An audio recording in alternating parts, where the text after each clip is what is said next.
Hello everyone, welcome to my channel code sorry with Mike. तो आज अपने leet code का 1292 करने जा रहे हैं, मीडियम मार्क्ड है। और इसमें मैं एक ऐसी चीज़ सिखाने वाला हूँ जो आपको बहुत काम आएगी। ठीक है, हो सकता है कुछ लोगों को ऑलरेडी पता होगा क्योंकि पास्ट में मैंने कुछ ऐसे वीडियो बनाए हैं जहाँ पर मैंने ये चीज़ बताया है। जिनको नहीं पता होगा वो इस वीडियो से सीख लेना और नोट ज़रूर बना लेना, और इसका PDF भी मैं शेयर कर दूंगा, ठीक है, वीडियो के डिस्क्रिप्शन में। आज का मोटिवेशन क्या है, देखो, the most powerful thing we have, या फिर गिफ्ट बोल सकते हो, the most powerful gift God has given us is that we have the ability to change our future in present by working hard। है ना, ऑब्वियस सी बात है, मतलब बहुत सिंपल सी बात है, but it is very powerful actually. Current अगर आप हार्ड वर्क करते हो अभी, तो आप फ्यूचर को चेंज कर सकते हो अपने। ठीक है, अभी हार्ड वर्क नहीं करोगे तो फ्यूचर टफ होगा। ठीक है, और फेलियर आएंगे ही आएंगे, वो इनएविटेबल है। क्यों? क्योंकि फेलियर से ही आप सीखते हो और वही आपको ग्रो करवाता है। Failures in present times are building blocks to a good future. It helps you learn. Okay. 1292 maximum side length of a square with sum less than or equal to threshold. Given an m cross n matrix mat and an integer threshold, return the maximum side length of a square with a sum less than or equal to the threshold, or return 0 if there is no such square। ठीक है, simple सा problem statement तो simple है। यहाँ पर बोल रहा है कि सबसे बड़ा स्क्वायर का साइड बताओ, या तो सबसे बड़ा स्क्वायर बताओ जिसका वैल्यू जो है, टोटल एलिमेंट का सम जो है, less than equal to threshold होना चाहिए। यहाँ पर देखो, थ्रेशोल्ड का वैल्यू 4 है यहाँ पर। ठीक है, तो मान के चलते मैंने ले लिया, इस स्क्वायर को ले लिया, तो ये एक सेल खुद में ही एक स्क्वायर है ना, 1 क्रॉस 1 का स्क्वायर है, और क्या। बट इसमें एलिमेंट का जो सम है 2, वो less than equal to threshold है, थ्रेशोल्ड का वैल्यू 4 है। ठीक है, इसका मतलब मेरा स्क्वायर का जो साइड होगा उसको मैं 1 तो बोल ही सकता हूँ, है ना। बट प्रॉब्लम में क्या बोला कि जितना बड़ा स्क्वायर का साइड हो उतना बेटर है, maximum side length of the square ढूंढना है। तो मैं सोच रहा हूँ कि स्क्वायर साइड 2 मिला है ना, 1 मिला है ना, तो दो साइड का स्क्वायर देखता हूँ, ढूंढने की कोशिश करता हूँ। और लेकिन उनका एलिमेंट्स का sum less than equal to threshold होना चाहिए। तो मान लेते हैं मैंने ये वाला स्क्वायर चुना। इसका देख रहे हो, इसका साइड कितना है, 2 है। 2 2 बाई 2 है। ओके। तो अब लेकिन इस स्क्वायर में प्रॉब्लम क्या है, इसका जो एलिमेंट का सम है 4 + 3 7 7 7 14, वो थ्रेशोल्ड से ज़्यादा है। मुझे less than equal to threshold चाहिए। तो 2 बाई 2 का मुझे एक स्क्वायर यहाँ दिख रहा है ना, जिसका सम कितना है, 4 है, which is less than equal to threshold. तो मतलब मुझे एक बेटर स्क्वायर का साइड मिल चुका है, 2 मिल चुका है, which is a better answer. अब देखते हैं 3 बाई 3 मिल सकता है कि नहीं, 3 साइड का स्क्वायर मिल सकता है कि नहीं। 3 साइड का कोई भी स्क्वायर अगर आप पिक करोगे ना, मान लेते हैं आपने ये पिक किया, तो भी इसका सम जो है थ्रेशोल्ड से बड़ा हो जा रहा है। ठीक है, तो 3 बाई 3 का स्क्वायर नहीं मिलेगा आपको। और 4 बाई 4 का स्क्वायर तो ऐसे भी पॉसिबल नहीं है बना पाना, क्योंकि देखो ये 4 है ना, ये विड्थ तो 4 हो गया, बट हाइट 4 में नहीं मिल पाएगा क्योंकि हाइट ज़्यादा से ज़्यादा 3 ही अवेलेबल है आपके पास। तो 4 बाई 4 स्क्वायर एनीवेज नहीं पॉसिबल है यहाँ पर बनना। और 3 बाई 3 आपको कोई वैलिड स्क्वायर मिला नहीं, तो आपका आंसर, बेस्ट आंसर 2 था, इसीलिए देखो आंसर 2 है यहाँ पर। ओके, चलो प्रॉब्लम समझ में आ गया होगा। कंस्ट्रेंट एनालिसिस करते हैं, एक बार देख लेते हैं। मैट डॉट लेंथ m है, नंबर ऑफ रोज m है, नंबर ऑफ कॉलम्स जो है वो n है, और m और n की वैल्यू देखा जाए तो काफ़ी कम है, 300 है ज़्यादा से ज़्यादा। तो मैं उम्मीद कर रहा हूँ कि मैं आराम से n² n³ की तरफ भी मेरा सोल्यूशन जा सकता है, बहुत टाइट कंस्ट्रेंट नहीं है। ठीक है, थ्रेशोल्ड का मैक्सिमम वैल्यू 10⁻5 है, और हर सेल की वैल्यू ज़्यादा 10⁻4 है। ठीक है, विच इज लुक्स फाइन, ऐसा बहुत स्ट्रॉन्ग कंस्ट्रेंट भी नहीं है यहाँ पर। देखते हैं मेरा थॉट प्रोसेस क्या होगा। तो मैंने नॉर्मल सा एक ग्रिड ले लिया। तो अगर आप प्रॉब्लम को समझो तो प्रॉब्लम आपसे पूछ बहुत सिंपल चीज़ रहा है, वो बस इतना बोल रहा है, जितने भी स्क्वायर्स हैं, है ना, बस इतना इंश्योर कर लेना। हाँ, पहले मैं यहाँ लिख देता हूँ कि रोज़ कितना है, रोज़ मेरा 6 है, कॉलम्स कितना है, कॉलम 5 है। जितने भी स्क्वायर्स पॉसिबल है यहाँ पर, 1 बाई 1 या 2 बाई 2 या 3 बाई 3 का स्क्वायर, जितने स्क्वायर पॉसिबल है, मुझे सबसे बड़ा स्क्वायर चाहिए जिसका वैल्यू, जिस एलिमेंट्स का sum less than equal to threshold होना चाहिए। ठीक है, तो सबसे सिंपल तरीका तो वही है कि मैं हर पॉइंट में जाऊँगा। सबसे पहले 1 बाई 1 का एक स्क्वायर बनाया, फिर 2 बाई 2 का स्क्वायर बनाया, फिर 3 बाई 3 का स्क्वायर बनाया, फिर 4 बाई 4 का स्क्वायर बनाया, फिर 5 बाई 5 का स्क्वायर बनाया, और 6 बाई 6 का स्क्वायर नहीं बन पाएगा क्योंकि देखो यहाँ आउट ऑफ बाउंड चला जा रहा है। तो हर पॉइंट में मैं जाके सारे स्क्वायर को ट्राई मार रहा हूँ। और सबसे बड़ा काम मुझे क्या करना है, जब भी मैं कोई स्क्वायर डिफाइन, मान लेते हैं मेरा ये स्क्वायर है, तो मुझे ये स्क्वायर का एलिमेंट्स का सम चाहिए। तो सम निकालना तो बहुत सिंपल है, मैं इटरेट कर लूँगा इस ग्रिड पे, यहाँ से यहाँ, यहाँ से यहाँ, ओके, और सारे एलिमेंट का सम निकाल लूँगा। अगर सभी एलिमेंट का sum less than equal to threshold है, मतलब ये एक वैलिड स्क्वायर हुआ मेरे लिए। तो इसका साइड कितना है, साइड है 2 है ना, 2 साइड का स्क्वायर है। तो मैं अपने आंसर में स्टोर करता रहूँगा, ठीक है, ओके। तो देखा है, तो ब्रूट फोर्स मैं लगा सकता हूँ आराम से, हर एक सेल में जाऊँगा, है ना, हर एक सेल में जाऊँगा और हर एक सेल में सारे स्क्वायर साइड को मैं ट्राई मार लूँगा, एक साइड का, दो साइड का, तीन साइड का, एंड सो ऑन, ओके। तो अगर मैं देखूँ कि इस ब्रूट फोर्स का टाइम कॉम्प्लेक्सिटी क्या होगा, वो समझने की कोशिश करते हैं। सबसे पहले तो मैंने क्या बोला कि मैं हर सेल में जाऊँगा ना, for I is equal to 0, I is less than N, I plus plus, okay. उसके बाद for J is equal to 0, J less than N, J plus plus, okay, ठीक है। हर सेल में जाऊंगा, उसके लिए डबल फॉर लूप हो गया। उसके बाद मैंने क्या बोला, ये एक सेल आई कोमा जे तो फिक्स हो गया आपका। उसके बाद मैंने बोला इस सेल से जितने भी पॉसिबल स्क्वायर बन सकते हैं वो सारे बनाने की कोशिश करूँगा। तो मान लेते हैं आप आई कोमा जे कहीं पर खड़े हो, मान लेते हैं आप यहाँ खड़े हो, आई कोमा जे। तो यहाँ से आप कितना साइड का स्क्वायर बना सकते हो, एक तो 1x1 ये दिख रहा है मुझे, एक 2x2 ये दिख रहा है, एक 3x3 ये दिख रहा है, एक 4x4 ये दिख रहा है, ठीक है। अब मान के चलते हैं अगर आप आई कोमा जे यहाँ पर होता, ठीक है, आई कोमा जे मान लेते हैं यहाँ पर है आपका।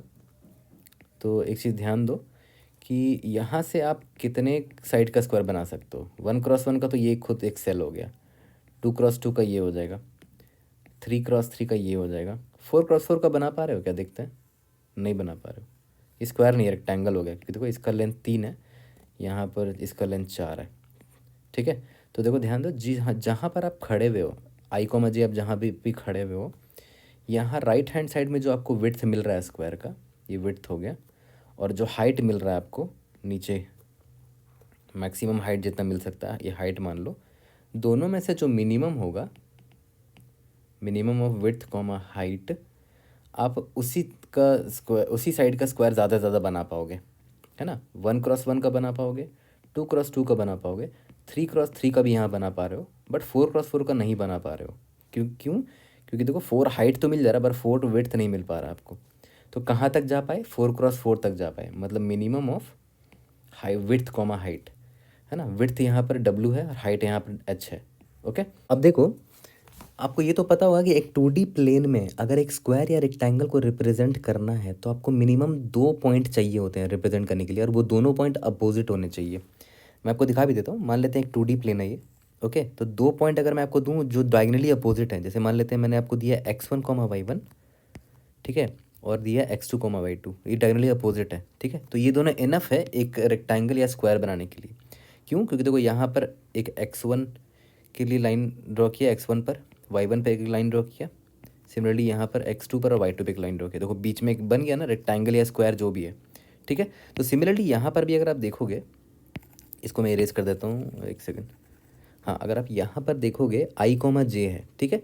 तो और मैं स्क्वायर इस साइड बना रहा हूँ, इस डायरेक्शन में बना रहा हूँ, है ना। तो इसका मतलब क्या हुआ कि मुझे अगर स्क्वायर रिप्रेजेंट करना है तो मुझे जस्ट इसके अपोजिट डायगोनल पर एक पॉइंट चाहिए होगा। तो ये अगर ये आई कोमा जे है तो मुझे दूसरा पॉइंट अगर यहाँ पर मिलता है, मान लेते हैं इसको क्या मान लो, R2 कोमा C2 मान लो, और ये आई कोमा जे को R1 कोमा C1 मान लेना, जो भी मानना मान लो। तो देखो ध्यान दो, इसकी वजह से होगा क्या, ये 2 पॉइंट की जो डायगनली अपोजिट जो मैंने पॉइंट अभी लिया ना R2 कोमा C2, इसकी मदद से मैं यहाँ पर एक स्क्वायर बना पा रहा हूँ, है ना। ये 2x2 का स्क्वायर बन गया, ठीक है। और अगर मैंने ये पॉइंट अगर यहाँ लिया होता R2 कोमा C2, तो मेरा स्क्वायर 3x3 का बन जाता, ओके, है ना। तो अब एक चीज़ नोटिस करो, ये जब मैंने यहाँ पर लिया था R2 कोमा C2, तो स्क्वायर कितने साइड का बन रहा है, 3 साइड का बन रहा है ना, 3 साइड का बन रहा है, ओके। और आप खड़े हुए हो आई कोमा जे पर, तो आप थोड़ा सा दिमाग लगाओ, अगर आई कोमा जे पर अगर आप खड़े हो और अगर आपको जस्ट इसका डायगोनल चाहिए होता है ना, तो कुछ नहीं करना होता है, आई में और जे में +1 बढ़ा दो, आई में +1 कर दोगे और जे में +1 कर दोगे, तो आपको जस्ट इसका नेक्स्ट डायगोनल एलिमेंट मिल जाएगा, ठीक है। तो +1 जो मैंने किया उसको आप ऑफसेट मान सकते हो, ऑफसेट मैं एक वेरिएबल यूज़ कर लूँगा, कुछ भी मान लो, ठीक है। तो ऑफसेट अगर आपका 1 हुआ तो आई प्लस ऑफसेट और जे प्लस ऑफसेट, तो क्या हो जाएगा आई प्लस वन जे प्लस वन, और आई प्लस वन जे प्लस वन क्या है, यही तो है आई प्लस वन जे प्लस वन। ठीक है, तो अगर आपका ऑफसेट वन है तो देखो आपको टू साइड का स्क्वायर मिला है ना, ये रहा टू, टू क्रॉस टू का स्क्वायर मिला है। अगर आपका ऑफसेट टू होता तो आई प्लस टू जे प्लस टू से आपको कौन सा पॉइंट मिल पाता, आई प्लस ऑफसेट जे प्लस ऑफसेट से क्या होता आई प्लस टू जे प्लस टू, और आई प्लस टू जे प्लस टू देखो यहाँ ये वाला पॉइंट है, ये है आई प्लस टू कॉमा जे प्लस टू। नॉर्मल डायगोनल वाला अर्थमेटिक लगा रहा हूँ कि जब भी डायगोनल निकालना होता है तो बस दोनों में प्लस वन इंक्रीज़ कर दो, प्लस वन इंक्रीज़ करेंगे तो ये मिल जाएगा, प्लस टू इंक्रीज़ करेंगे तो ये मिल जाएगा। ठीक है, तो अब एक चीज़ नोटिस करो, ऑफसेट की वैल्यू जब टू थी ना तो मुझे ये वाला पॉइंट मिला था, और स्क्वायर का साइड क्या होगा, देखो 3/3 का स्क्वायर का साइड मिला है। इसका मतलब क्या हुआ कि ऑफसेट का वैल्यू अगर टू है तो स्क्वायर का जो साइड होगा ना वो एक्चुअली में ऑफसेट प्लस वन होगा। ऑब्वियस सी बात है, जो भी ऑफसेट का वैल्यू था उसमें प्लस वन कर दोगे तो आपको स्क्वायर का साइड का वैल्यू मिल जाएगा, कि आपने जो स्क्वायर बनाया है इन दोनों पॉइंट्स की मदद से उसका साइड का वैल्यू क्या होगा। ठीक है, ये जैसे मान लेते हैं अगर आपका ऑफसेट का वैल्यू वन था तो आई प्लस वन जे प्लस वन ये वाला पॉइंट हुआ, और देखो तो स्क्वायर कितने साइड का बना है, टू साइड का बना है, क्योंकि देखो यहाँ पर दो ग्रिड कवर हो रहे हैं, यहाँ भी दो ग्रिड कवर हो रहे हैं, तो ऑब्वियस है हाइट और विड्थ दोनों इसका टू टू है, तो स्क्वायर का साइड कितना होगा, ऑफसेट का वैल्यू कितना था वन था इस बार, तो one plus one that is two, यानी कि स्क्वायर का साइड टू है। तो चलो एक चीज़ समझ में आ गया कि ऑफसेट की मदद से मैं एक स्क्वायर बना पा रहा हूँ क्योंकि मुझे अपोजिट डायगोनल पॉइंट्स मिल जाते हैं, और ऑफसेट की मदद से आप स्क्वायर का साइड भी पता कर सकते हो। ठीक है, तो एक चीज़ मैं नोट डाउन कर लेता हूँ कि मुझे ऑफसेट की जानकारी चाहिए होगी, है ना। ऑफसेट अगर वन रखें तो ये 2/2 वाला स्क्वायर मिला, ऑफसेट जब टू रखा तो 3/3 वाला स्क्वायर मिल गया। ठीक है, ऑफसेट फोर नहीं रख सकते, नहीं ऑफसेट थ्री नहीं रख सकते क्योंकि स्क्वायर साइड चार होगा उस केस में, और चार साइड का स्क्वायर आप नहीं बना पाओगे यहाँ पर क्योंकि आपको आउट ऑफ बाउंड जाना पड़ेगा। ओके, ठीक है, और ऑफसेट मान लेते जीरो होता तो स्क्वायर का साइड कितना होगा, ऑफसेट प्लस वन, यानी कि zero plus one that is one. Obvious बात है स्क्वायर का साइड वन होगा, क्यों, क्योंकि ऑफसेट जीरो का मतलब क्या हुआ कि I plus zero comma J plus zero, मतलब उसी पॉइंट की ही बात हो रही है, बस यही वाले पॉइंट की बात हो रही है आई कॉमा जे, और सही बात है ये वन क्रॉस वन साइज का स्क्वायर है, इसीलिए साइड देखो ऑफसेट प्लस वन यानी कि जीरो प्लस वन हो गया। ओके, चलो ठीक है, तो मैं स्क्वायर तो डिफाइन कर ले रहा हूँ कि अगर आई कॉमा जे है मेरा, ये रहा डबल फॉर लूप अगर मैं लिख रहा था तो आई कॉमा जे से मैं हर एक सेल पे जा पा रहा हूँ। ठीक है, और मैं एक फॉर लूप लिख दूंगा ऑफसेट के लिए, int offset is equal to, offset zero से स्टार्ट करते हैं है ना, offset less than equal to, और ऑफसेट ज़्यादा से ज़्यादा कितना जाएगा, मैंने आपको बताया था जस्ट अभी कि स्क्वायर कितना जा सकता है, कितना बड़ा जा सकता है, जो भी विड्थ यहाँ मिल रहा है ज़्यादा से ज़्यादा, जो भी हाइट मिल रहा है यहाँ ज़्यादा से ज़्यादा, दोनों में से जो मिनिमम है वो, है ना। तो विड्थ कैसे निकालोगे, अभी आप आई कॉमा जे पर अगर खड़े हुए हो तो कितना मैक्सिमम विड्थ जा सकता है, total number of columns minus J कर दो, टोटल नंबर ऑफ़ कॉलम्स कितने हैं, 5 माइनस करंट, आप आई कॉमा जे पे खड़े हो तो जेथ कॉलम पर आप हो तो 5 माइनस जे कितना हो जाएगा, 5 माइनस 2 दैट इज़ 3 हो गया। सिमिलरली हाइट भी आप ऐसे निकाल सकते हो, height will be equal to, total number of rows कितने हैं, 6 हैं, 6 माइनस करंट रो आप आई पर खड़े हो तो 6 माइनस 2 दैट इज़ 4, तो हाइट आपको मिल गया 4 और विड्थ आपको मिल गया 3, है ना। तो हाइट 4 है और विड्थ 3 है, मैंने क्या बोला दोनों में से मिनिमम ले लो, minimum of width comma height that is minimum of 3,4 कितना होगा, 3 होगा। इसका मतलब ज़्यादा से ज़्यादा आप 3 साइड का स्क्वायर बना सकते हो, है ना। 3 साइड का स्क्वायर का मतलब क्या हुआ कि मैक्सिमम स्क्वायर का साइड जो आप यहाँ से बना सकते हो वो ये होगा, है ना। तो अब देखो ध्यान दो, ये बड़ा वाला स्क्वायर और इससे छोटा वाला स्क्वायर कौन सा, ये वाला बन सकता है, और इससे छोटा वाला स्क्वायर कौन सा, ये खुद एक सेल जो है वो स्क्वायर बन सकता है। तो जो सबसे बड़ा वाला स्क्वायर वो है, उसका देख रहे हो ये वाला कोऑर्डिनेट कैसे निकलेगा, ये वाला coordinate I plus offset J plus offset, और अगर साइड का स्क्वायर 3 है तो ऑफसेट का वैल्यू कितना होगा, 3 माइनस 1, ऑब्वियस सी बात है ना। ये रहा, क्योंकि यहाँ पर ये आई अगर ये 2,2 है तो ये कितना होगा 3,3, ये कितना होगा 4,4, है ना। तो 2,2 में मैंने क्या किया 2 प्लस स्क्वायर का साइड 3 है ना, तो 3 - 1 कितना है, कितना होता है, 2 होता है। 2 + 2 दैट इज़ 4 हो गया। सिमिलरली जेथ इंडेक्स जो है वो 2 है, उसमें ऑफसेट ऐड करो। ऑफसेट क्या होता है, साइड स्क्वायर साइड जितना बड़ा है उसमें एक माइनस कर दो, 3 - 1 यानी कि 2, 2 प्लस ऑफसेट 4 हो गया, यानी कि ये 4,4 होगा। ओके, यहाँ तक क्लियर है। इसका मतलब जो भी हाइट और विड्थ निकल कर आया है उसमें से मैं मिनिमम ले लूँगा। मिनिमम ऑफ हाइट और विड्थ मैंने कैसे निकाला था, याद है, रोज़ माइनस आई, इससे हाइट निकल गया था, और total number of columns minus J, इससे विड्थ निकल गया था। ठीक है, ओके। अब लेकिन ध्यान दो, मैंने क्या बोला था, ऑफसेट कैसे पता चलता है, जो भी स्क्वायर का साइड आपने निकाला है उसमें -1 कर देना, है ना। तो यहाँ पर -1 करना मत भूलना। Offset less than equal to minimum of rows minus I cols minus J, से साइड निकल जाएगा स्क्वायर का साइड। -1 क्यों किया, क्योंकि ऑफसेट मैं निकाल रहा हूँ यहाँ पर। ठीक है, या फिर आप ऐसे कर सकते हो ना, इज इक्वल टू यहाँ पर हटा दो, ऑफसेट लेस देन या -1 अब आप हटा सकते हो। ठीक है, और ऑफसेट प्लस प्लस। तो देख रहे हो, ये ऑफसेट का मैंने फॉर लूप क्यों लिखा वो मैंने आपको बता दिया कि ऑफसेट का वैल्यू अगर 0 है तो i, से ऑफसेट अगर आप 0 का लोगे तो i+0 और j+0 से जो निकलेगा, यानी कि R2 और C2, है ना। डायगनली अपोजिट कॉर्नर में निकालना चाह रहा हूँ, तो i प्लस ऑफसेट, है ना, j+ ऑफसेट। ओके, तो शुरू में ऑफसेट अगर 0 है तो i+0 j+0, आई और जे ही हो जाएगा, मतलब 1 × 1 वाला स्क्वायर मिल जाएगा। ठीक है, ऑफसेट की वैल्यू जब 1 होगी तो i+1 j+1, यानी कि आपको ये वाला पॉइंट मिल जाएगा, मतलब आपने 2 × 2 वाला स्क्वायर भी देख लिया। ऑफसेट की वैल्यू जब 2 होगी, है ना, तो i+2 और j+2 से ये वाला पॉइंट मिल जाएगा, मतलब आपको 3 × 3 वाला स्क्वायर मिल जाएगा। ठीक है, और ज़्यादा से ज़्यादा हम यहाँ पर offset minimum of rows minus I cols minus J से लेस देन तक ही जाएंगे। ये चीज़ समझ में आ गया। ठीक है, ऑफसेट थोड़ा बड़ा वेरिएबल का नाम लग रहा है तो आप यहाँ ऑफसेट की जगह के ले लो, सिंपल, है ना, थोड़ा बड़ा वेरिएबल का नाम है, इसीलिए सिंपल रखने के लिए k++ ले लेते हैं। यहाँ पर i+k और यहाँ पर j+k। ठीक है, और ये i+k j+k से मैंने क्या निकाला, अपोजिट डायगोनल का सेल मैंने निकाल लिया, है ना। i, j अगर मैं यहाँ खड़ा हुआ था तो इसके जस्ट अपोजिट ये निकाल लिया, फिर ये भी निकाल लिया, एंड सो ऑन। यहाँ तक क्लियर है। अब ये तो समझ में आ गया कि मुझे स्क्वायर तो मिल गया, है ना। जो भी मुझे स्क्वायर जो भी मुझे ये स्क्वायर मिला है, और ऑब्वियसली ये स्क्वायर क्यों है, क्योंकि मैंने इंश्योर किया है कि minimum of rows minus I cols minus J, है ना, क्योंकि तभी तो स्क्वायर बन पा रहा है हर बार। ओके, तो स्क्वायर तो मिल गया, अब मुझे उस स्क्वायर के एलिमेंट्स का सम चाहिए। ठीक है, तो मैं एक फंक्शन लिख सकता हूँ, फाइंड सम। और कौन से स्क्वायर का सम निकालना है, जिसका स्टार्टिंग पॉइंट i, j है, और उसका जस्ट अपोजिट जो डायगोनल वाला है उसका है R2, C2। ठीक है, और मैंने आपको बोला था कि कोई भी स्क्वायर या रेक्टेंगल को डिफाइन करने के लिए आपको बस 2 ही डायगोनली अपोजिट पॉइंट्स चाहिए होते हैं, i, j, R2, C2 मैंने ले लिया।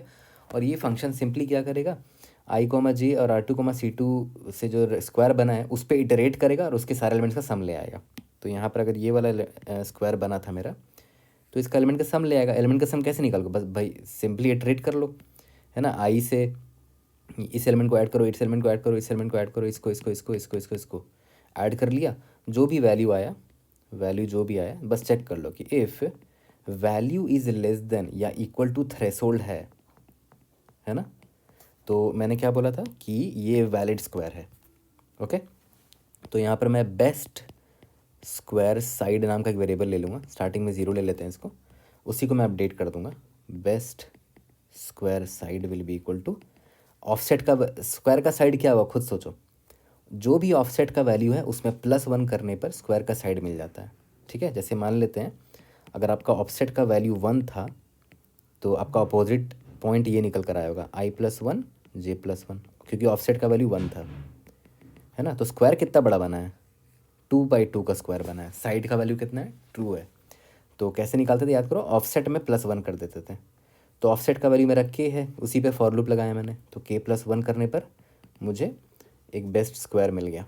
ठीक है, लेकिन अगर मुझे इस स्क्वायर का ये जो स्क्वायर है, मान लेते हैं ये छोटा वाला स्क्वायर 2/2 का, इसका स्क्वायर का वैल्यू जो है ओवरऑल सम एलिमेंट्स का सम जो है वो थ्रेशोल्ड से बड़ा निकल गया, मतलब तो मैं एल्स केस में चला जाऊँगा, और एल्स केस में मैं ब्रेक कर जाऊँगा। क्यों? क्योंकि अब मुझे और बड़ा स्क्वायर देखना ही नहीं चाहिए, क्योंकि इतने छोटे स्क्वायर का जब सम थ्रेशोल्ड से बड़ा है तो और बड़ा स्क्वायर देखूंगा तो ऑब्वियसली बात है उसका सम और भी बड़ा होगा थ्रेशोल्ड से।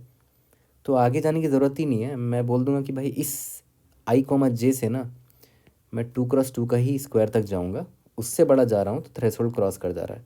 तो अब मैं नेक्स्ट सेल पर जाऊंगा और वहाँ से एक्सप्लोर करूँगा कि क्या मुझे और बेटर साइड मिल सकता है क्या, है ना, बेटर स्क्वायर साइड मिल सकता है क्या। तो मैं आई कॉमा जे यहाँ पर आ जाऊँगा, फिर यहाँ से वही सेम चीज़ करेंगे जो भी हम कर रहे थे। ठीक है, तो इसका टाइम कॉम्प्लेक्सिटी अगर आप ध्यान दो, ये ब्रूट फोर्स था, बहुत सिंपल सा ब्रूट फोर्स मैंने लगाया। ओ ऑफ बाहर जो है नंबर ऑफ़ रोज़ और नंबर ऑफ़ कॉलम्स पर m क्रॉस n तो लगा ही रहे थे। उसके बाद यहाँ ऑफसेट देखो, ऑफसेट है ना, ऑफसेट पर हम लोग फॉर लूप लगा रहे हैं। तो ऑफसेट ज़्यादा से ज़्यादा कितना होगा, जितने नंबर ऑफ़ रोज़ या जितने नंबर ऑफ़ कॉलम्स हैं, है ना, दोनों में से जो भी मिनिमम है उतने ही बार चल रहा है। तो minimum of rows into columns multiplied by minimum of m comma n multiplied by, उसके अंदर भी देखो फाइंड सम नाम का मैंने फंक्शन लिखा है, और उसमें मैंने क्या बोला है कि मुझे जो भी स्क्वायर मेरा डिफाइन होता था मुझे उस पर सभी पे इटरेट करना पड़ता था सबका सम निकालने के लिए। तो वर्स्ट केस में जो स्क्वायर होगा बहुत बड़ा स्क्वायर होगा। वर्स्ट केस में मान लेते हैं आपने पूरा स्क्वायर का सम निकाला, तो m क्रॉस n मेहनत लगी आपकी, सारे सेल पे इटरेट करना पड़ रहा है। तो m क्रॉस n देख रहे हो टाइम कॉम्प्लेक्सिटी कितना हो गया, बहुत ज़्यादा हो गया, m square n square multiplied by minimum of m comma n। तो ये टाइम लिमिटिंग स्पीड दे सकता है आपको। ओके, एक बार ट्राई करके देख लेना ये वाला सोल्यूशन भी, और मुझे बताना कि टाइम लिमिटिंग स्पीड आ रहा है कि नहीं। ओके, ठीक है। तो अब देखो इसमें हम सबसे घटिया काम पता है क्या कर रहे हैं। देखो ये तो आप अवॉइड नहीं कर सकते, क्योंकि आप ये दो फॉर लूप है इसको आप अवॉइड कर ही नहीं सकते, क्योंकि आपको हर सेल में जाना ही पड़ेगा। यहाँ जाना पड़ेगा, एक्सप्लोर करना पड़ेगा, यहाँ जाना पड़ेगा, फिर एक्सप्लोर करना पड़ेगा, एंड सो ऑन। तो अब हर सेल में जाना तो पड़ेगा, कोई ऐसा ट्रिक नहीं है कि हाँ मतलब मुझे यही वाला स्क्वायर बस देखना चाहिए, सिर्फ इसी स्क्वायर सेल से बना हुआ स्क्वायर देखना चाहिए, ऐसा कोई ट्रिक नहीं है, आपको हर सेल में जाना ही पड़ेगा, है ना, क्योंकि यू डोंट नो कि किस सेल से स्टार्ट करने पे मुझे बेस्ट स्क्वायर मिल रहा है। ओके, तो इसको हम अवॉइड नहीं कर सकते। उसके बाद ऑफसेट को हम अवॉइड नहीं कर सकते, क्योंकि ऑफसेट की मदद से ही मैं ये निकाल पाता हूँ कि कितना का स्क्वायर का साइड है ना, ये या ये है। ओके, तो ऑफसेट को भी हम इग्नोर नहीं कर सकते, तो ये भी रहेगा ही रहेगा। ठीक है, यानी कि m इंटू एन मिनिमम ये तो रहेगा ही रहेगा। लेकिन उसके बाद सबसे घटिया काम हम एक जो कर रहे हैं जिसको हम ऑप्टिमाइज़ कर सकते हैं वो है ये, आप बार बार ग्रिड का मान लेते अगर आपका ये स्क्वायर था तो बार बार आप इस पे इटरेट कर रहे हो सम निकालने के लिए, है ना। मान लेते हैं अगर आपका आई कॉमा जे यहाँ था, तो अगर आपने 1x2 का स्क्वायर इमेजिन किया है तो आप इसमें आपने इस पे इटरेट किया, इस पे इटरेट किया, इस पे इटरेट किया, इस पे इटरेट किया। ठीक है, और अगर मान लेते हैं आपने 3x3 का इमेजिन किया स्क्वायर, तो वापस से देखो इस पे भी इटरेट कर रहे हो, इस पे भी कर रहे हो, इस पे भी, इस पे भी, इस पे भी, इस पे भी, इस पे भी, इस पे इस पे। ठीक है, तो देख रहे हो ये वाला पार्ट दोबारा आप विजिट कर रहे हो, तो अब वैसे बहुत काम आप कर रहे हो बेकार, है ना। तो क्या कोई ऐसा तरीका है जिससे हम इफ़िशिएंटली किसी भी सब मैट्रिक्स का सम निकाल सकें, क्योंकि जो स्क्वायर है क्या है, एक तरह का सब मैट्रिक्स ही तो है। ये एक 1x1 का स्क्वायर है, ये एक 2x2 का स्क्वायर है जिसको आप सब मैट्रिक्स भी बोल सकते हो। क्या हम इसको ऑप्टिमाइज़ कर सकते हैं इस फाइंड सम को, instead of visiting every cell in that square, क्या मैं इसको और एफिशिएंटली निकाल सकता हूँ उस सब स्क्वायर या फिर इन अदर वर्ड्स उस सब मैट्रिक्स का सम। तो पूरा प्रॉब्लम का मेन कोर वही है, वो ये प्रॉब्लम यही चेक करना चाहता है कि ऑप्टिमली आप फाइंड कर पाते हो कि नहीं एक सब मैट्रिक्स का सारे एलिमेंट्स का sum. Optimally finding elements sum of a submatrix. ठीक है, अब एक बात बताओ, अगर ये अगर मैं 1D अरे की बात करता, मान लेते एक 1D अरे है, ठीक है, इसमें बहुत सारे एलिमेंट है 1 2 3 4 5 6 2 जो भी है। अगर मैं आपको बोलूँ यार मुझे इस सब अरे का सम चाहिए, ठीक है, तो एक तो होता है कि आप बार बार यहाँ इटरेट करके इसका सम निकाल लो। एक और एफिशिएंट तरीका होता है कि आप इसका क्या करो, आप इसका एक क्यूमुलेटिव सम निकाल लो, है ना। 1 3 6 10 15 21 23 क्यूमुलेटिव सम निकाल लिया। आपको कौन से सब अरे का सम चाहिए, इसका चाहिए ना सम। तो आप क्या करो, इतने तक का सम निकालो, यानी कि यहाँ तक का सम निकालो 15, उसमें इतने सब अरे का सम माइनस कर दो, यानी कि 15 माइनस इतने सब अरे का सम क्या होगा, यहाँ से मिल जाएगा, इससे मिल जाएगा, 15 माइनस 3 दैट इज़ 12 हो गया। इसका मतलब क्या हुआ कि इस सब अरे का जो सम है ये 12 होगा। देख लेते हैं, 3 4 7 5 12। तो 1D अरे में जब आप इतने आसानी से एक सब अरे का सम निकाल सकते हो, है ना, अगर एक अरे में आप सब अरे का सम ओवन टाइम में निकाल सकते हो ना 1D अरे में, तो सिमिलरली आप 2D अरे में भी सब मैट्रिक्स का सम ओवन टाइम में निकाल सकते हो। और यही मैं इस वीडियो से आपको सिखाना चाहता हूँ। देखो, याद करो, जब 1D अरे में एक इनपुट दिया रहता था तो हम सबसे पहले क्या निकाल लेते थे, एक प्रीफिक्स सम निकाल लेते थे उसका। उसके बाद मेरे लिए आसान हो जाता था कि कोई भी सब अरे का सम निकालना। सिमिलरली तो यहाँ पर मान लेते 2D अरे में मेरा मैट दिया हुआ था इनपुट में, तो मैं क्या करूँगा, इसका भी एक प्रीफिक्स 2D अरे बनाऊँगा। तो मान लेते हैं ये वो मेरा प्रीफिक्स 2D अरे ये है ना। ओके, ये मेरा प्रीफिक्स 2D अरे है। अब देखो ध्यान से सुनना 1D अरे में जो प्रीफिक्स सम मैंने बनाया था, प्रीफिक्स वाला जो अरे बनाया था, प्रीफिक्स सम ऑफ आई का मतलब क्या होता था कि इंडेक्स नंबर 0 से लेकर आई तक का जो भी एलिमेंट्स रहा होगा यहाँ पर, उसका सम प्रीफिक्स सम ऑफ आई में प्रेजेंट होगा। सिंपल सी बात है। सिमिलरली 2D अरे में भी वैसे ही डिफाइन करेंगे हम लोग कि प्रीफिक्स ऑफ 0,0 की अगर मैं बात करूँ, इस सेल की बात करूँ, इसका मतलब क्या होगा, total sum of elements of matrix में जो एलिमेंट्स थे, मैट्रिक्स में जो एलिमेंट थे, उनका सारा sum from top left. Top left मतलब स्टार्टिंग इंडेक्स क्या है 2D अरे का, 0,0 है, टू प्रीफिक्स 0,0 तक। प्रीफिक्स 0,0 देख रहे हैं ना, तो टॉप लेफ्ट से लेकर 0,0 तक का सारे एलिमेंट्स का सम इन द मैट्रिक्स। ठीक है। सिमिलरली अगर मैं प्रीफिक्स ऑफ 0,1 आपसे पूछूं तो कि इसका मतलब क्या होता है, प्रीफिक्स ऑफ 0,1 इसका मतलब क्या होगा, sum of all the elements from top left, यानी कि स्टार्टिंग इंडेक्स 0,0 से लेकर 0,1 तक का, है ना। मैट वाला जो ग्रिड है उसमें इतने का एलिमेंट का सबका सम, मतलब इतने तक का सम जो है वो इसमें स्टोर्ड है ना 0,1 में। तो मैंने यहाँ पर वही लिख भी दिया है कि इसी तरह प्रीफिक्स 0,1 का मतलब क्या हुआ, total sum of all elements of mat from top left to 0,1। तो इसको जेनेरिक फॉर्म में अगर मैं लिखूंगा तो कुछ ऐसे लिखूंगा, prefix of i, j is equal to total sum of all elements of mat from top left. Top left का मतलब क्या हुआ, 0,0 ही तो टॉप लेफ्ट होता है 2D ग्रिड का, 0,0 0,0 top left to i, j। Okay, तो at any point of time अगर मैं आपको बोलूँ ना कि प्रीफिक्स ऑफ i, j का मतलब क्या है, मान लेते हैं आपका ये है i, j है, ठीक है। तो प्रीफिक्स ऑफ i, j पता है क्या रिप्रेजेंट करता है कि टॉप लेफ्ट से लेकर, टॉप लेफ्ट मतलब ये यहाँ से लेकर यहाँ तक का सारा एलिमेंट्स का सम इस इंडेक्स में प्रेजेंट होगा प्रीफिक्स वाले एरे में। ठीक है, यहाँ से लेकर यहाँ तक का सारा एलिमेंट जो कि मैट्रिक्स में प्रेजेंट था, इनपुट मैट्रिक्स में जो प्रेजेंट था, उन सभी का सम इस एक सेल में मैंने भर दिया है यहाँ पर। ठीक है, ओके, ठीक है। अब देखो ध्यान दो, अगर ये मैंने ऑलरेडी बना दिया है ऐसा प्रीफिक्स, ठीक है, मान लेते हैं मैंने भर दिया है यहाँ पर, वैल्यू सबकी भर दी है निकाल निकाल के, ओके। और मान के चलते हैं मुझे एक रैंडमली प्रीफिक्स i, j को फिल करना है ना। मुझे यहाँ पर i, j का वैल्यू फिल करना है, मतलब प्रीफिक्स ऑफ i, j को आखिर मैं निकालूंगा कैसे।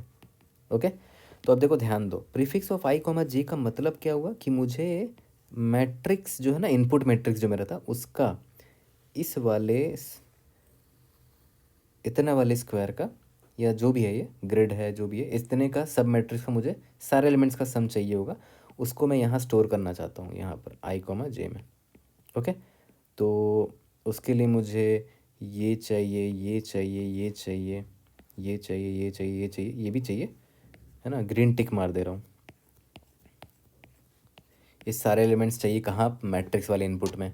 उन सब का सम निकाल के मैं इस i, j में स्टोर कर दूंगा। ठीक है, बट वो मुझे करना नहीं है, बार बार इटरेट करके मैं सम क्यों निकालूँ, मेरे पास एक ट्रिक है। अब ट्रिक क्या है, ट्रिक भी नहीं है, नॉर्मल सा ऑब्जर्वेशन है। देखो ध्यान दो, मेरे पास ऑलरेडी अगर मैं आई कॉमा जे का निकालना चाह रहा हूँ, मतलब इसका मतलब क्या हुआ कि इससे पहले मैं सभी का सम निकाल चुका हूँ, प्रीफिक्स सम निकाल रखा है मैंने ऑलरेडी। ओके, तो पता है मैं क्या करूँगा, मैं सिंपली बोलूँगा कि यार मेरे से जस्ट पहले वाला जो सेल है ऊपर में, यानी कि ये कौन है, i-1, मैं उससे पूछूंगा कि यार तुम्हारे, यानी कि मैं उससे पूछूंगा प्रीफिक्स ऑफ i-1, मैं पूछूंगा तुम्हारा वैल्यू क्या है। ये बोलेगा यार मेरा वैल्यू पता है क्या है, मेरा वैल्यू है मैट्रिक्स वाला है जो इनपुट था ना, उसमें इतने ग्रिड के, इतना जो सब मैट्रिक्स है उन सारे एलिमेंट्स का सम था। यानी कि उसने इस सेल के एलिमेंट, इस सेल का एलिमेंट, इस सेल का एलिमेंट, इसका इसका इसका इसका इसका इसका इसका इसका इसका इस सब एलिमेंट का सम ऑलरेडी कर रखा है उसने। ठीक है, ओके। और सिमिलरली ये वाले सेल को ध्यान दो, i, j-1, ठीक है। इससे भी मैं वही सवाल करूँगा कि यार i, j-1 तुम्हारा वैल्यू क्या है, ये बोलेगा। i, j-1 को ब्लू से रिप्रेजेंट कर देता हूँ, ठीक है, i, j-1, है ना। तो ये बोलेगा यार मैं मेरा जो वैल्यू है ना वो एक्चुअली में मैट्रिक्स वाले इनपुट में जो ये वाला सब मैट्रिक्स था, टॉप लेफ्ट से लेकर i, j-1 तक का, उस सारे एलिमेंट का सम है मेरे पास। तो ब्लू से मार देता हूँ, इस एलिमेंट का, इस एलिमेंट का, मैट्रिक्स में जो भी एलिमेंट रहा होगा उसका सम मेरे पास है, prefix of i, j-1। Okay, अब एक चीज़ ध्यान दो, अगर मैं, तो अब याद करो, अभी प्रीफिक्स ऑफ i, j को निकालने के लिए मुझे चाहिए क्या था, मुझे एक्चुअली में ये सारे एलिमेंट्स का सम चाहिए, ये सारे एलिमेंट्स का सम चाहिए, और इसका भी सम चाहिए जो मैट्रिक्स वाले ग्रिड में प्रेजेंट होगा, उन सारे एलिमेंट्स का सम चाहिए। तो नोटिस करो कि यार ये तो आपको मिल जा रहा है, ये वाला पार्ट किससे मिल जा रहा है, प्रीफिक्स ऑफ i-1, j से, लेकिन वो साथ ही साथ आपको ये भी दे दे रहा है। ठीक है, similarly prefix of i, j-1 आपको ये दे दे रहा है, साथ ही साथ ये भी दे दे रहा है। ओके, तो मैं एक काम करता हूँ, कलर से ड्रॉ करता हूँ, ऑरेंज वाले को देखो, प्रीफिक्स ऑफ i-1, j को देखो, ये आपको ये पूरा दे देता है ना, उसमें देख रहे हो ये भी तो प्रेजेंट है। ठीक है, तो मैं तोड़ के दिखा दे रहा हूँ कि उसने ये दे दिया मुझे और ये भी दे दिया। और ब्लू वाले की बात करूँ, मतलब प्रीफिक्स ऑफ i, j-1, इसकी अगर मैं बात करूँ तो इसकी वजह से मुझे ये भी मिल गया, इतने एलिमेंट का सब मिल गया, और ये भी मिल गया। तो देखो ध्यान दो, मुझे ये तो मिल ही गया, बहुत बढ़िया, ये भी मिल गया, जो मुझे चाहिए था वो भी मिल गया, है ना, क्योंकि मैं प्रीफिक्स ऑफ i, j निकालना चाह रहा था, उसको ये चाहिए था, है ना, और ये भी चाहिए था, ये भी मिल गया। बट ये वाला पार्ट दो बार मिल रहा है, देखो, एक बार ऑरेंज वाली की वजह से, एक बार ब्लू वाली की वजह से। ठीक है, तो एक बार हटा देंगे, माइनस कर देंगे। ठीक है, तो ये वाला पार्ट जो दो बार मिल रहा है वो कौन सा ग्रिड है, उसको मैं कौन से कलर से दिखाऊं, उसको मैं रेड पेन से दिखाता हूँ। जो पार्ट दो बार मिल जा रहा है उसको मैं रेड पेन से ड्रॉ कर रहा हूँ, देखो ध्यान देना, ये वाला पार्ट दो बार मिल जा रहा है मुझे। ठीक है, और ये वाला पूरा पार्ट का जो भी सम रहा होगा सारे एलिमेंट्स का, मैट्रिक्स में जो भी एलिमेंट्स थे यहाँ यहाँ यहाँ, उन सब का सम कहाँ स्टोर्ड होगा, वैसे यहाँ स्टोर्ड होगा, यहाँ पर, क्योंकि डेफिनेशन ही यही है प्रीफिक्स एरे का, मेरे प्रीफिक्स 2D एरे का। ठीक है, तो प्रीफिक्स ऑफ, इसका इंडेक्स क्या होगा खुद सोचो, इसका इंडेक्स होगा, अगर मैं i, j पर खड़ा हूँ तो इसका इंडेक्स क्या होगा, डायगनली जस्ट ऊपर i-1, j-1 होगा, है ना। तो प्रीफिक्स ऑफ i-1 और j-1 की मदद से मुझे मिल जाएगा इस कॉमन एरिया का ओवरऑल एलिमेंट्स का सम, जो कि दो बार ऐड हो जा रहा था, तो उसको एक बार मैं माइनस करवा दूंगा। ठीक है, तो ये सिंपल से ऑब्जर्वेशन से ये निकल कर आया कि अगर मुझे किसी भी इंडेक्स का प्रीफिक्स ऑफ i, j का सारे एलिमेंट्स का सम चाहिए, प्रीफिक्स ऑफ i, j क्या दे देगा कि 0,0 से लेकर i, j का जो सब मैट्रिक्स बन रहा है इन द इनपुट मैट्रिक्स, उसमें जितने भी एलिमेंट्स हैं सबका सम दे देगा ये। तो मैं कैसे निकालूंगा, देखो ध्यान दो, प्रीफिक्स ऑफ i-1 जस्ट ऊपर वाले सेल से सम मांग लूँगा, plus prefix of just next left hand side में जो मेरा सेल है, यानी कि i, j-1 में, उससे प्रीफिक्स सम ले लूँगा। ठीक है, इन दोनों की वजह से एक कॉमन जो सम है वो दो बार ऐड हो चुका होगा, और वो कॉमन सम ये था ना, उसको मैं एक बार माइनस कर दूंगा। ठीक है, माइनस प्रीफिक्स ऑफ i-1 और j-1, ये मुझे उस कॉमन एरिया का ओवरऑल सम दे देगा सारे एलिमेंट्स का। तो एक बार मैंने माइनस क्यों किया, क्योंकि इन दोनों की वजह से वो 2 बार ऐड हो गया था। ठीक है, तो देखो ये फार्मूला से, इस फार्मूला से हुआ क्या कि मुझे एग्जैक्टली किसका सम मिल चुका है, मुझे एग्जैक्टली इससे बना के दिखाया तो मुझे एग्जैक्टली ग्रीन पेन से इतने का सम मिल चुका है ना। एक्चुअली में इतने का सम नहीं मिला, मतलब ये वाला भी मैंने ऐड नहीं किया अभी, है ना।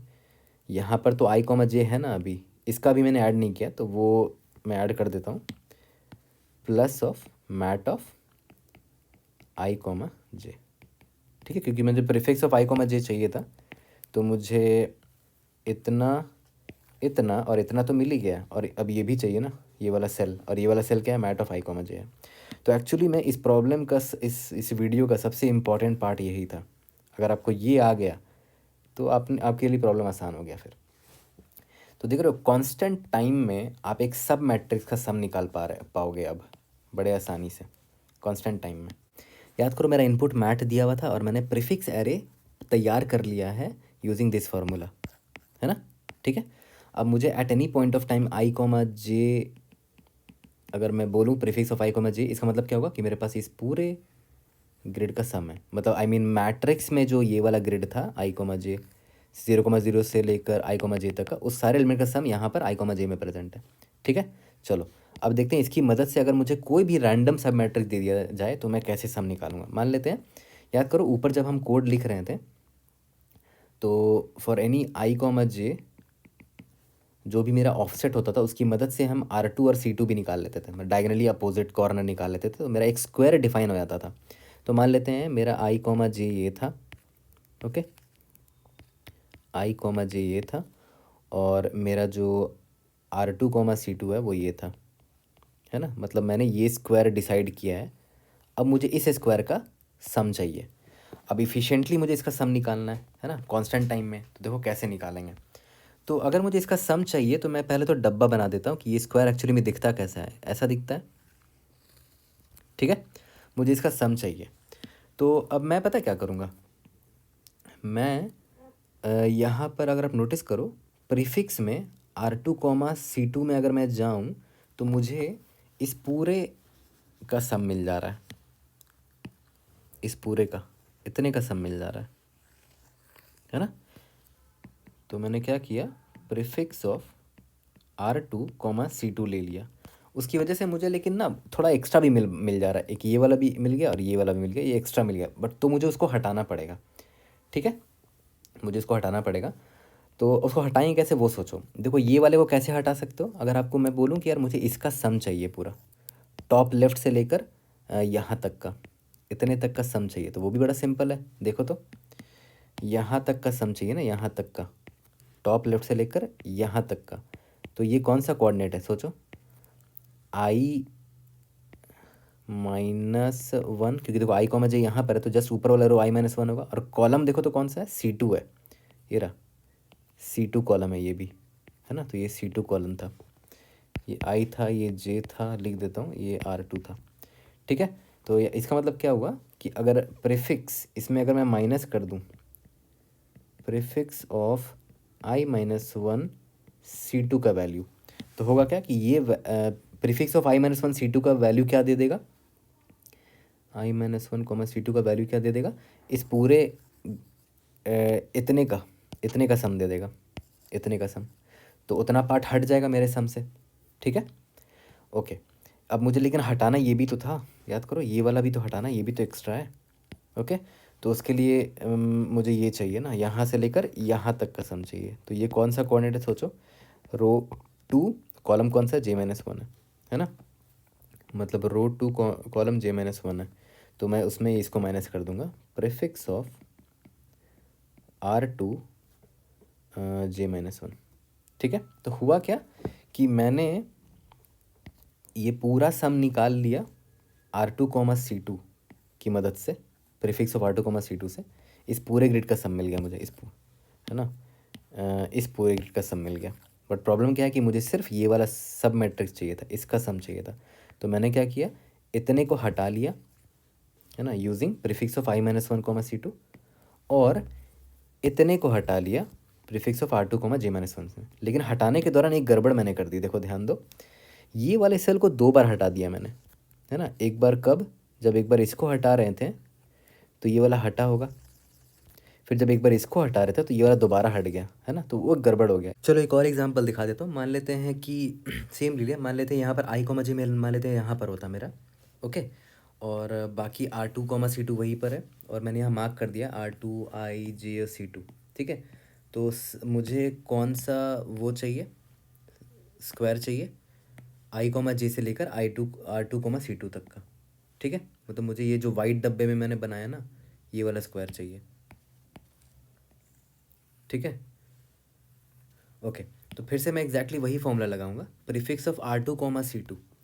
प्रीफिक्स ऑफ r2, c2 क्या दे देगा मुझे, ये पूरा स्क्वायर दे देगा, इतने का सम दे देगा। बट मुझे इतना तो नहीं चाहिए, मुझे सिर्फ इतने का चाहिए। तो मैंने क्या किया, उसमें माइनस किया prefix of i-1, c2। i-1, c2 मतलब ये वाला, यानी कि इसको मैं ग्रीन पेन से बना देता हूँ कि मैंने i-1, c2 का प्रीफिक्स सम निकाल के i-1, c2, ये क्या दे देगा मुझे, इतने तक का सम दे देगा। तो इतना माइनस कर दिया मैंने, ठीक है। उसके बाद माइनस क्या किया, प्रीफिक्स ऑफ r2, j-1। तो r2, j-1 ये हो गया ना, r2, j-1। तो प्रीफिक्स ऑफ r2, j-1 निकाल लेंगे तो उससे मुझे इतने का सम मिल जाएगा, इतने का, ठीक है। तो फिर से वही गड़बड़ हो रहा है कि मुझे मैंने इस पूरे में से, है ना, इस पूरा रेड से मैं मार्क कर देता हूँ, ये पूरा, इस पूरे में से मैंने इसको हटाया और इसको भी हटाया, लेकिन इससे ये वाला पार्ट दोबारा हट गया, ठीक है। वही गड़बड़ है, उसी को फिक्स करना है मुझे, ठीक है।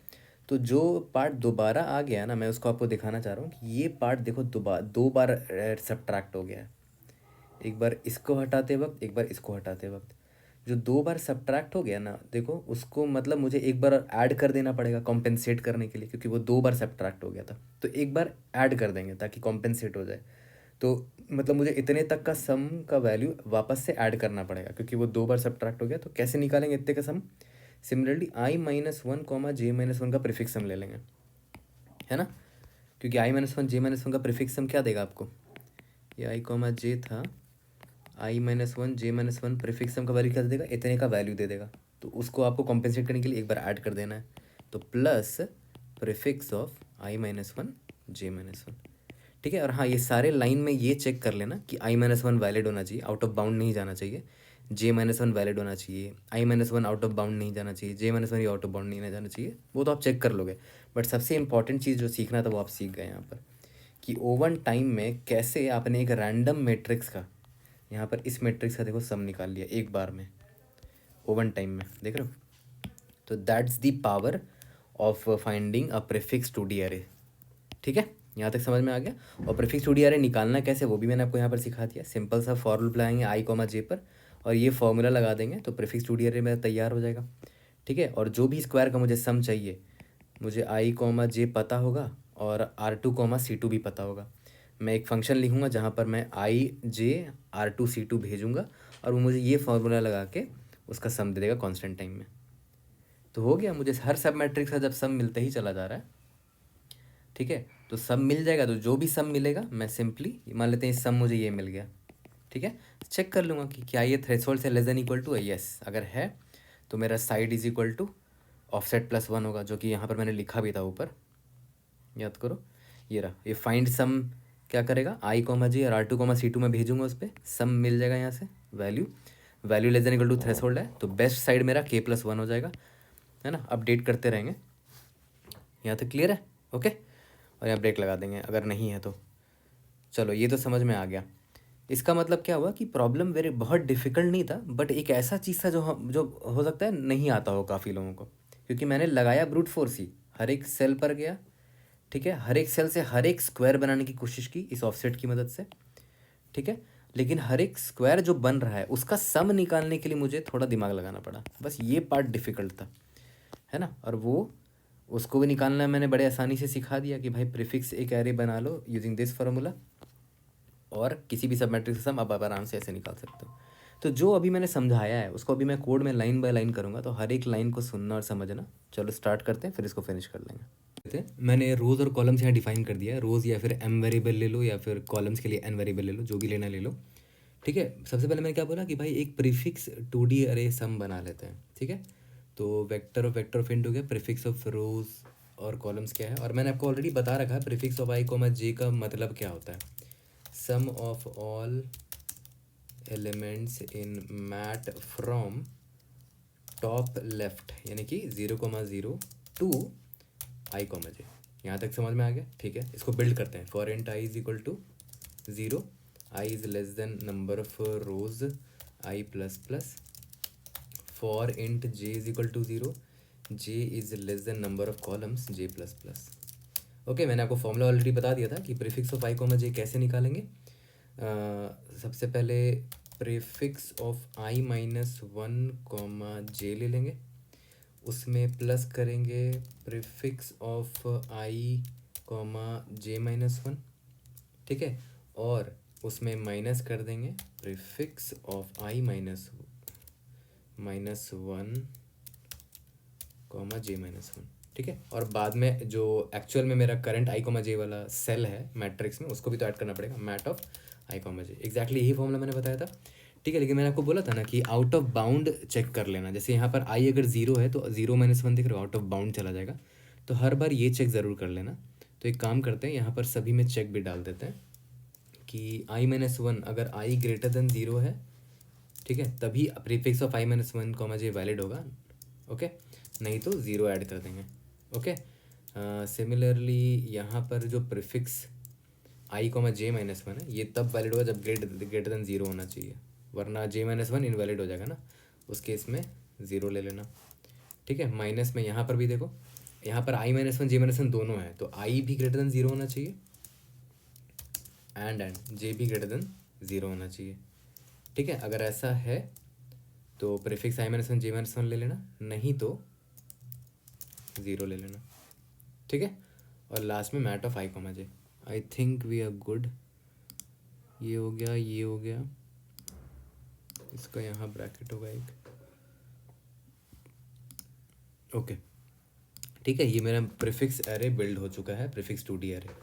और उसके बाद बस वही अपना आराम से स्टार्ट करते हैं। इंट बेस्ट जो मैं साइड निकालूंगा स्क्वायर का, उसको यहाँ पर स्टोर कर लेंगे। अभी 0 ले लेता हूँ उसको। For int I is equal to 0, I is less than total number of rows I plus plus. For int J is equal to 0, J is less than total number of columns J plus plus. ठीक है, अब offset वाला for loop लिखते हैं। For int offset is equal to 0, offset की जगह के ले लेते हैं, थोड़ा सिंपल वेरिएबल लेते हैं। के इज इक्वल टू 0, के is less then minimum of rows minus I comma, ये भी मैंने आपको बता दिया था क्यों कर रहे हैं, कॉल्स माइनस जे। दोनों में से जो मिनिमम होगा उसी साइड का स्क्वायर बन पाएगा, के प्लस प्लस। ये मेरा क्या है, ऑफसेट का फॉर लूप है। ऑफसेट की मदद से होता क्या है कि मुझे डायगोनली अपोजिट वाला जो सेल है उसका कोऑर्डिनेट मिल जाएगा। Int R2 will be equal to, कैसे निकालोगे, आई प्लस ऑफसेट कर दो, इंट C2 जे प्लस ऑफसेट कर दो, बस अपोजिट, डायगोनली अपोजिट जो सेल है उसका आपको कोऑर्डिनेट मिल गया। अब उसके बाद सम निकाल लो, सम ऑफ दी स्क्वायर, एक फंक्शन लिख लेते हैं, सम ऑफ स्क्वायर, उसमें आई कॉमा जे भेज दो, R2 कॉमा C2 भेज दो। ठीक है, और ये मुझे सम दे देगा। बस चेक कर लेना कि सम अगर less than equal to threshold है, ठीक है, तो सम तो मेरा जो बेस्ट साइड होगा, best side will be equal to maximum of best, already जो मैंने साइड निकाल रखा है, और ऑफसेट का जो भी वैल्यू, ऑफसेट +1 कर दो यहाँ पर। ऑफसेट में +1 क्योंकि ऑफसेट में +1 करने पर साइड मिल जाता है, स्क्वायर का जो भी साइड है। और अगर ऐसा नहीं है तो मैं और बड़ा स्क्वायर करूँगा ही नहीं, यहाँ से ब्रेक कर जाऊँगा, क्योंकि बड़ा स्क्वायर लूँगा तो ऑब्वियस है थ्रेशोल्ड की वैल्यू, थ्रेशोल्ड से और भी बड़ा वैल्यू मिलने लगेगा। लास्ट में रिटर्न क्या कर दूंगा, जो भी मेरा बेस्ट साइड मुझे मिला स्क्वायर का, है ना, मैक्सिमम साइड। ओके, अब बस बच गया क्या, ये सम ऑफ स्क्वायर जो मुझे निकालना है, इसके लिए बाहर एक अलग से फंक्शन लिख देते हैं, इंट सम ऑफ स्क्वायर, ये मुझे दे देगा। इसमें मुझे क्या क्या पास करना पड़ेगा, i j r2 c2, लेकिन मुझे प्रीफिक्स एरे भी पास करना पड़ेगा, ठीक है। या तो हमने ऑलरेडी कई बार अब लैम्डा लिखना सीख ही लिया है, तो चलो लैम्डा लिखते हैं, है ना। यहाँ पर ऑटो, इसका नाम क्या दे देते हैं, sum square is equal to lambda. कई बार लिखना मैंने सिखाया भी आप लोगों को, तो आई थिंक अब आप लोगों को आ गया होगा, इंट जे इंट r2 इंट c2, ठीक है। और यहाँ पर हम सिंपली वही फॉर्मूला लगाएंगे, int sum is equal to prefix of r2 comma c2 तो निकाल लिया, लेकिन उसके बाद कुछ माइनस भी करना है। मैंने बोला था ना कि सम में क्या माइनस करेंगे, sum minus is equal to prefix of i-1 comma c2, है ना। लेकिन हाँ, यहाँ ध्यान देना कि i जो है ग्रेटर देन 0 होना चाहिए, ठीक है, तभी तो i-1 एक वैलिड इंडेक्स होगा। तो ये चेक लगाना मत भूलना, बस वो चेक आपको हर जगह लगाना पड़ेगा। फिर मैंने एक और बोला था, sum minus is equal to prefix of r2 comma j-1, ठीक है। और यहाँ पर ही बस चेक लगा दो कि इफ़ j ग्रेटर देन 0 है तभी ये वैलिड होगा, क्योंकि j-1 वरना आउट ऑफ बाउंड चला जाएगा अगर j 0 हुआ तो, ठीक है।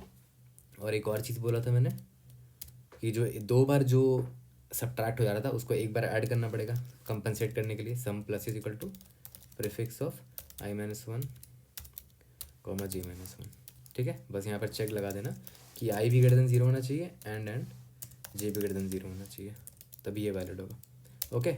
और लास्ट में रिटर्न सम कर दो। तो देखो सम ऑफ स्क्वायर कांस्टेंट टाइम में मिल जा रहा है आपको, ठीक है। यहाँ तक क्लियर हो गया, एक बार रन करके देखते हैं। यहाँ पर ऑफसेट की जगह k होगा,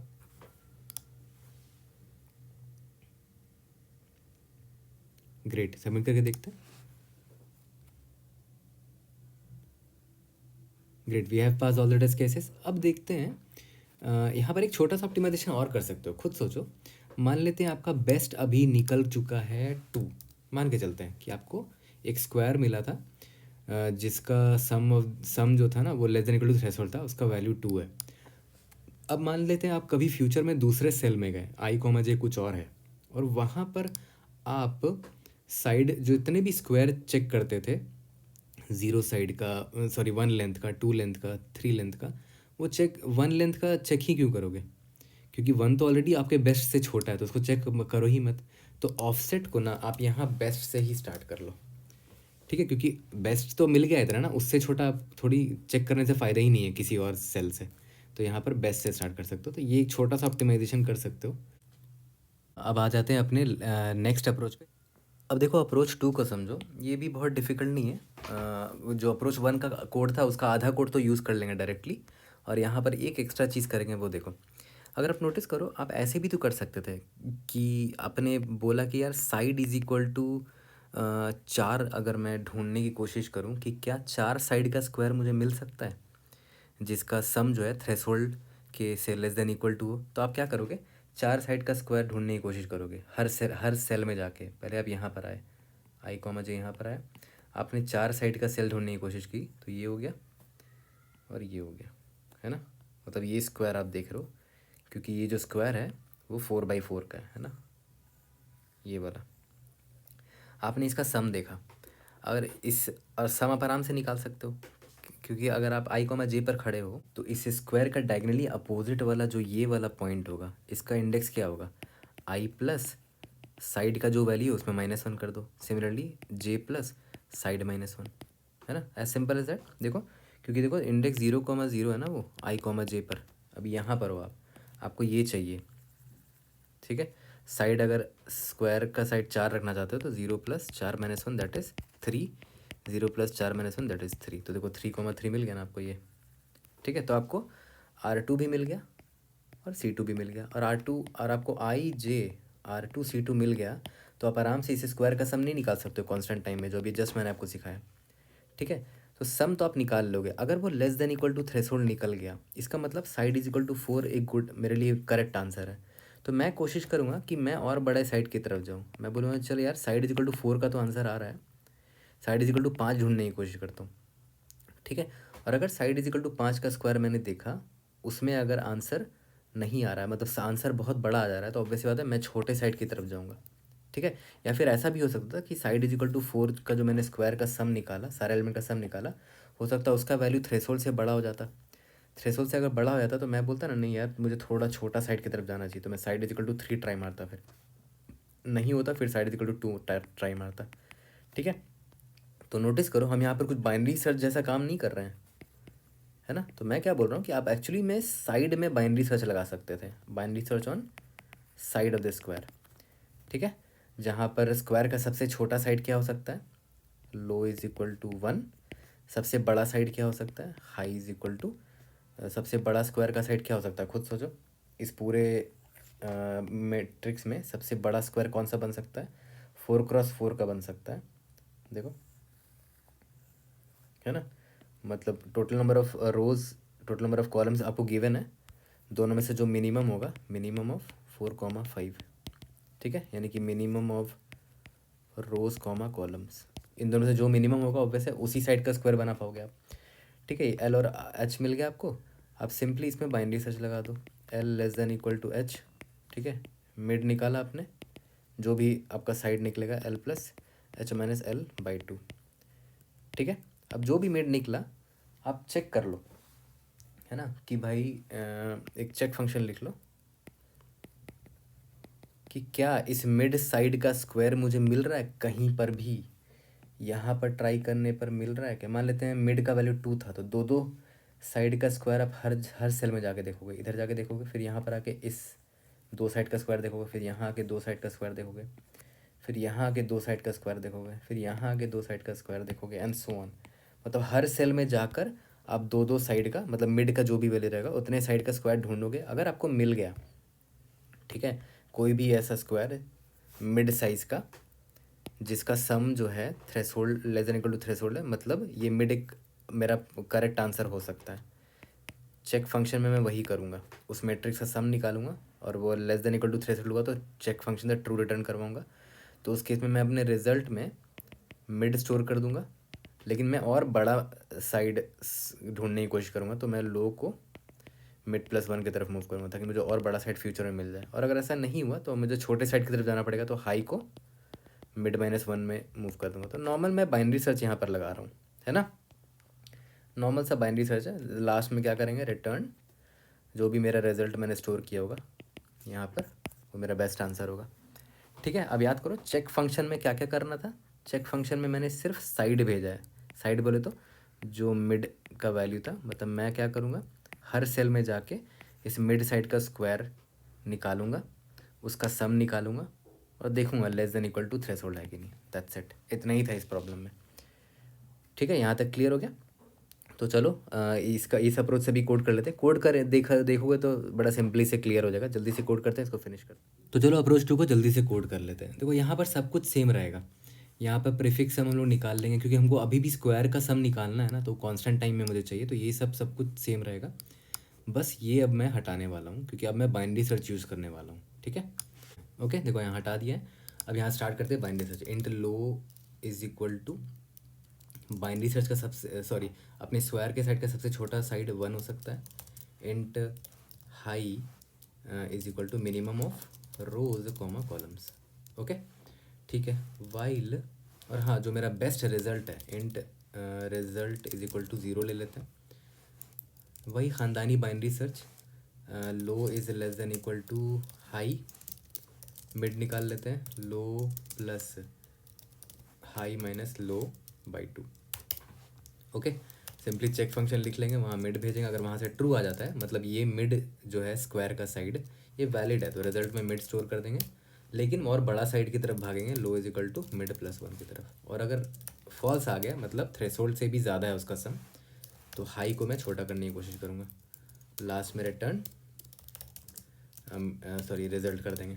ओके, अब बस मुझे ये चेक फंक्शन लिखना है, तो चेक फंक्शन को भी मैं यहाँ पर लैम्डा की तरह ही लिख देता हूँ, या तो बाहर भी आप लिख सकते हो, ठीक है, या तो यहाँ लैम्डा लिख दो, ऑटो चेक फंक्शन नाम है। ठीक है, एम्परसेंड क्या क्या भेज रहे हैं, बस सिंपली एक साइड भेज रहे हैं स्क्वायर का, है ना, जो मिड वैल्यू भेज रहे हैं वो क्या है, एक तरह का साइड है। ओके, तो और यहाँ पे मैंने क्या बोला था, इस साइड का स्क्वायर मैं हर सेल में जा जाके कोशिश करूँगा बनाने का। तो हर सेल में चलते हैं, int I is equal to 0 start करेंगे, I is less than number of rows I plus plus, ठीक है, for int J is equal to 0, J is less than number of columns J plus plus, ठीक है। लेकिन एक चीज़ ध्यान दो, एकदम मान लेते हैं आप लास्ट कॉलम या लास्ट रो पर चले गए, अब वहाँ से आप स्क्वायर थोड़ी बना पाओगे, आउट ऑफ बाउंड चला जाएगा ना। तो बस इंश्योर कर लेना कि I plus side -1 less than rows होना चाहिए, तभी आप उस आई कॉमा जे से स्क्वायर बना पाओगे। सिमिलरली यहाँ पर भी जे प्लस साइड -1, तभी आई कॉमा जे से आप एक्सटेंड करके स्क्वायर बना पाओगे विद इन बाउंड्स, वरना आउट ऑफ बाउंड चला जाएगा। ये कंडीशन ट्रू होना चाहिए। ओके, ठीक है, यहाँ तक तो समझ में आ गया। इसके बाद मैंने क्या बोला, सिंपली मैं R2 निकाल सकता हूँ, अब C2 भी निकाल सकता हूँ। तो R2 क्या होगा, आई पर मैं खड़ा था, आई प्लस ऑफसेट, ऑफसेट क्या होगा, साइड -1, ठीक है। सिमिलरली जे प्लस साइड -1, ओके। और बस सिंपली वही सम स्क्वायर वाला फंक्शन कॉल कर देंगे कि भाई अगर सम स्क्वायर का जो वैल्यू आया है आई कॉमा जे R2 कॉमा C2 से, अगर वो less than equal to threshold हुआ तो रिटर्न क्या कर दो, ट्रू कर दो, है ना। और अगर ऐसा नहीं हुआ कहीं पर भी तो लास्ट में जाकर रिटर्न फॉल्स कर दो, और बोल देना कि किसी भी सेल से मैं ट्राई करूँ ना इस साइड का स्क्वायर बनाने का तो कोई भी स्क्वायर वैलिड नहीं निकला, इसीलिए लास्ट में मैंने फॉल्स रिटर्न कर दिया। ओके, इसको सबमिट करके देखते हैं। We should be able to pass all the test cases. Okay, I hope I was able to help. See you in the next video. Thank you.